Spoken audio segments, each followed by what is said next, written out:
Hello all dear aspirants and warmly welcome है दोस्तों आप सब लोगों का आईएफएस के शानदार और बहुत ही बेहतरीन प्लेटफॉर्म के ऊपर।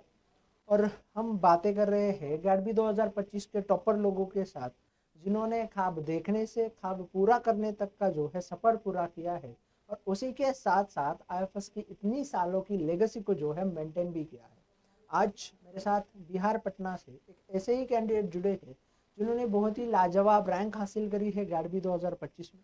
तो जानते हैं उनकी जर्नी क्या रही थी, उनका एक्सपीरियंस क्या रहा, उसी के साथ साथ क्या दिक्कतें आई, कैसे पढ़ा, क्या स्ट्रैटेजीज, क्या अप्रोचेस उनकी रही, जिससे मेरे आने वाले एस्पिरेंट लोगों को इन फ्यूचर के जो भी गैडबी 2026 के बच्चे हैं उनको बहुत कुछ सीखने को और समझने को मिलेगा। तो जानते हैं कहानी क्या रही थी इनकी गैडबी 2025 की। तो हेलो दोस्त। Hello, I am Sejal. I have secured rank 15 GAT B. Okay, तो सेजल कॉन्ग्रेचुलेट करना चाहूँगा पूरे आईएफएस Thank you, फैमिली की तरफ sir. से। तो अब मुझे ये बताइए कि सबसे पहली बार मन में ख्याल कब आया कि इस एग्ज़ाम्स के लिए प्रिपेयर करना चाहिए? जब मैं अपने सेकेंड ईयर में थी, ग्रेजुएशन सेकेंड ईयर से, तो उस टाइम से लगा कि अब एमएससी करना है, तो उसके लिए क्या कौन-कौन से एग्ज़ाम्स हैं जिसे मैं टारगेट कर सकती हूँ। तो बहुत सारे एग्ज़ाम्स देखा, उसमें गैट भी एक था जिससे बायोटेक मिल सकता था, आईआईटीज़ इससे मिल सकते हैं और एक अच्छे-अच्छे कॉलेजेस मिल सकते हैं, यूनिवर्सिटी जैसे कि जेएनयू, बीएचयू, हैदराबाद। तो इसलिए मैंने सोचा कि इसे टारगेट करते हैं। साथ ही साथ आईआईटी जैम, गेट, एक्सेल ये सब को भी मैंने दिया था एग्ज़ाम उसका भी, तो वो भी क्वालीफाई किए हैं। अरे वाह! बहुत हाँ, ही लाजवाब। कौन-कौन से एग्ज़ाम क्वालीफाई हुए सेजल आपके? आईआईटी जैम को क्वालीफाई किया, गेट एक्सेल को क्वालीफाई किया, सीयूईटी में भी अच्छे मार्क्स लाई मैं और गेट बी का भी मतलब इसका काफ़ी ज़्यादा अच्छा मार्क्स आया मेरा गेट बी का। तो मतलब एक प्रिपरेशन से 4 एग्ज़ाम्स को जो है आपने क्वालीफाई किया है। हाँ, हाँ। तो बताओ मुझे इस जर्नी क्या रही इन 4 एग्ज़ाम्स को क्वालीफाई करने की? कैसे किया 4 एग्ज़ाम्स को क्वालीफाई? कैसे पढ़ते थे आप? क्योंकि मैं अपीयरिंग हूँ, अपनी बैचलर्स डिग्री में अपीयरिंग में थर्ड ईयर में हूँ, तो साथ में थोड़ा-सा प्रॉब्लम तो होता ही है कि कॉलेज भी मैनेज करना है, साथ में अपना भी स्टडीज़ देखना है, टाइम टू टाइम लेक्चर्स लेते रहना और उसे रिवाइज़ करते रहना है।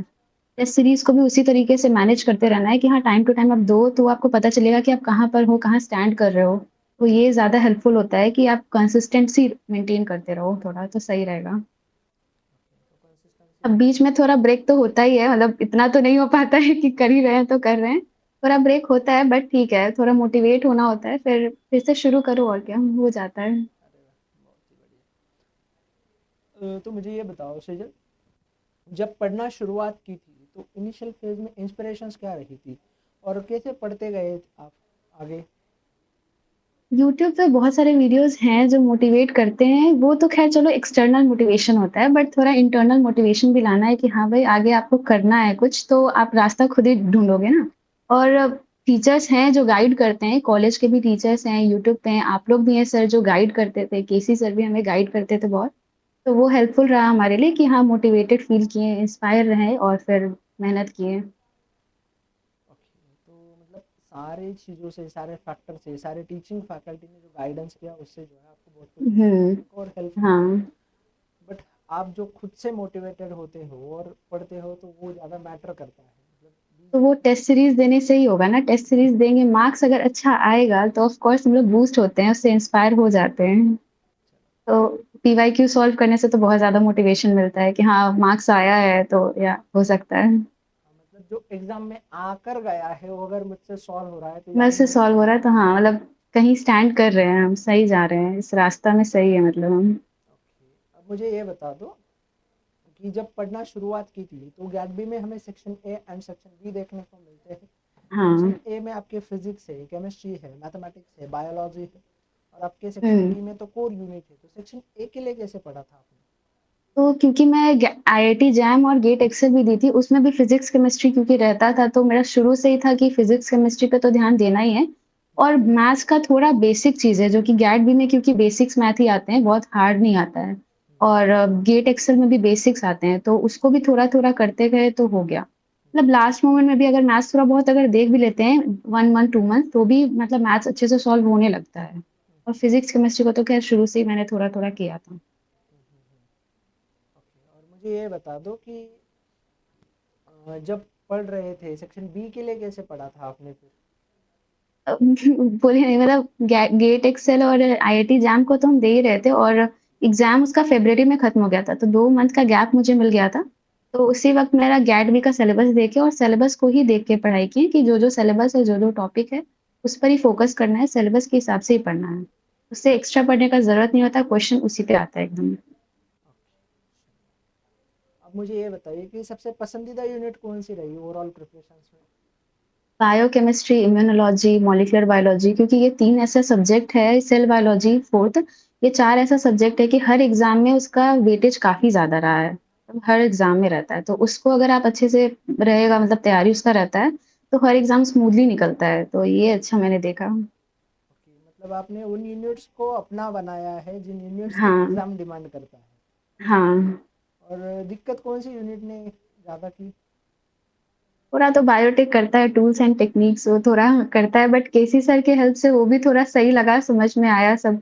तो और बाकी तो सब सही था, ऐसा बायो इन्फॉर्मेटिक्स थोड़ा था गैट बी के टाइम पे, बट इसमें ऑप्शंस रहते हैं क्वेश्चंस का, तो उतना डिफिकल्ट नहीं हुआ फिर बाद में एग्जाम में, क्योंकि इसका पैटर्न इस तरह का है, तो इसलिए। बहुत अच्छा। अब मुझे ये बताइए कि जो आपके फ्यूचर के एस्पिरेंट्स लोग थे, दोस्त थे, जूनियर थे, उनके लिए क्या सलाह देना चाहोगे? कंसिस्टेंसी तो मेंटेन नहीं हो पाता है, लेकिन कोशिश करते रहना है। अगर कभी डिमोटिवेटेड फील कर रहे हो, तो मोटिवेट हो थोड़ा सा कि हाँ, आपको कुछ करना तो है लाइफ में। क्या करना है, गोल सेट करो, उसके बाद उस पे प्रिपेयर करो, उस पे काम करो। तो और हार्ड वर्क तो ख़ैर सब लोग करते हैं, लेकिन जब एग्ज़ाम नज़दीक हो तो थोड़ा स्मार्ट वर्क भी करना चाहिए, और वो पीवाईक्यू सॉल्व करके होगा। ओके, तो पीवाईक्यू हुँ, सॉल्व करने से जो है आपको मोटिवेशंस मिलता है, फ़ायदा होगा। हाँ, चलिए, स्मार्ट वर्क वही है। अब उसी के साथ-साथ आप आगे का क्या सोच रहे हो? मैंने आईआईएससी में इंटरव्यू भी दिया है, तो उसका रिज़ल्ट तो ख़ैर नहीं हुआ, बट इससे मैं कुछ कॉलेजेस को टारगेट कर रही हूँ। मेरा सीयूईटी का भी मार्क्स अच्छा है, तो उससे भी हम देख रहे हैं, लेकिन हाँ, इसमें डीबीटी सीट मिलता है, स्पॉन्सर्ड सीट है, तो मैं चाहूँगी कि गेट बी के थ्रू मुझे सीट मिल जाए, तो सही रहेगा। हाँ, तो thank you so much for sharing your experience and your journey with us and all the best आपको। Thank you.